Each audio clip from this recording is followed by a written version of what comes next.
This is Alan Farley from FX Empire. General Motors is now trending lower by more than 3% after making their EPS numbers but coming up short on revenue.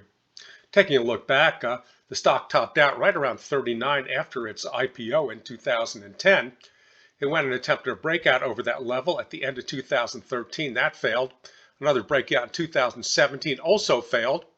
Came back up to that line in 2019 and then slumped to an all-time low during the pandemic.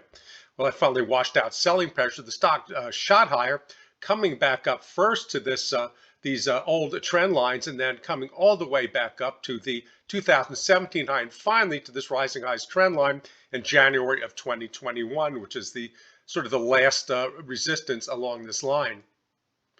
Now it broke out in January and got up to about the mid 60s before turning lower in July. Let's move in a little bit lower here. Now you could see here's the breakout line. So it came up here in a number of thrusts, come up to the mid 60s, then turned sharply lower when supply disruptions started to hit revenue.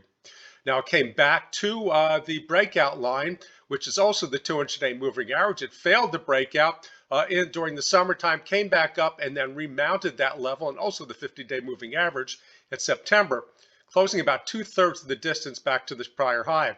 Well, guess what? Here we are gapping down again. We're right on the 50-day moving average. We do have a sell cycle right here on the daily. We also have a sell cycle going on right here on the weekly. So I think this may be a short-term top here. And what we're going to see probably all the way into 2022 is price action between these two extremes up here in the mid 40s, excuse me, from about the low in the mid 40s to a high in the mid 60s. But then this is going to be the key line right here, which is lifting about to 51.52 as we come into 2022. Stock really needs to hold in the 50s in order to fill out this range here and take off, hopefully after supply disruptions ease next year.